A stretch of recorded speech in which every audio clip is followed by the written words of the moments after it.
I stand here today humbled by the task before us,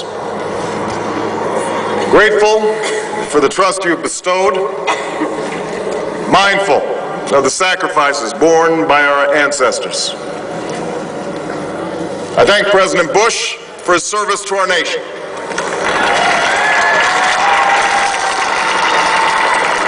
As well as the generosity and cooperation he has shown throughout this transition.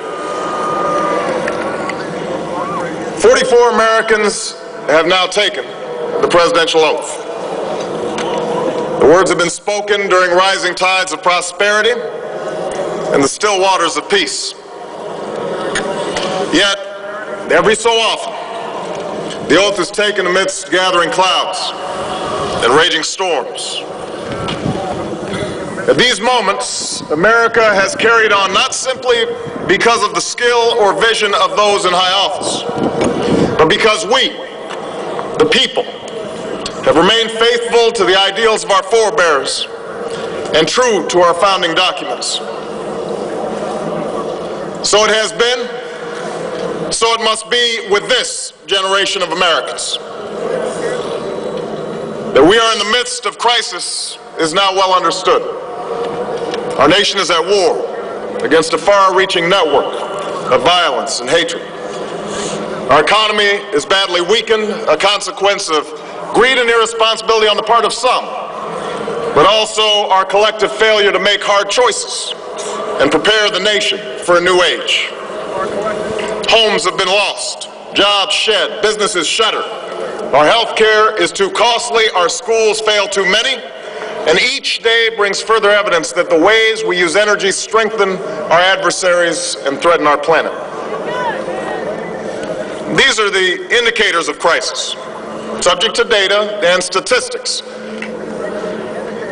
Less measurable, but no less profound, is a sapping of confidence across our land. A nagging fear that America's decline is inevitable, that the next generation must lower its sights. Today, I say to you that the challenges we face are real. They are serious and they are many. They will not be met easily or in a short span of time. But know this, America, they will be met.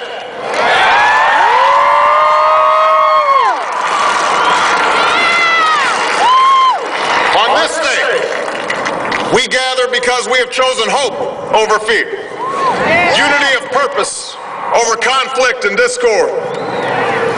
On this day, we come to proclaim an end to the petty grievances and false promises, the recriminations and worn-out dogmas that for far too long have strangled our politics. We remain a young nation, but in the words of Scripture, the time has come to set aside childish things. The time has come to reaffirm our enduring spirit, to choose our better history, to carry forward that precious gift, that noble idea passed on from generation to generation, the God-given promise that all are equal, all are free, and all deserve a chance to pursue their full measure of happiness.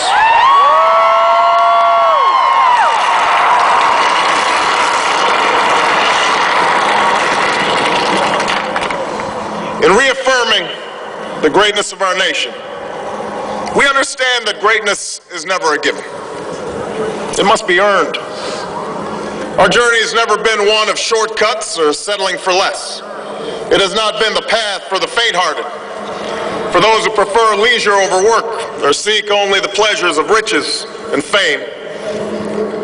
Rather, it has been the risk-takers, the doers, the makers of things, some celebrated, but more often men and women obscure in their labor, who have carried us up the long, rugged path towards prosperity and freedom.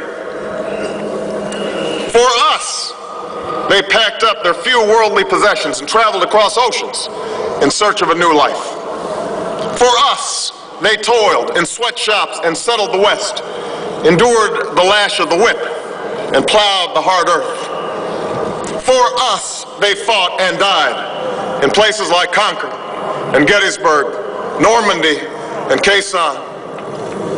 Time and again, these men and women struggled and sacrificed and worked till their hands were raw so that we might live a better life. They saw America as bigger than the sum of our individual ambitions, greater than all the differences of birth or wealth or faction. This is the journey we continue today. We remain the most prosperous, powerful nation on earth. Our workers are no less productive than when this crisis began. Our minds are no less inventive, our goods and services no less needed than they were last week or last month or last year. Our capacity remains undiminished, but our time of standing pat, of protecting narrow interests and putting off unpleasant decisions, that time has surely passed. Starting today, we must pick ourselves up, dust ourselves off, and begin again the work of remaking America.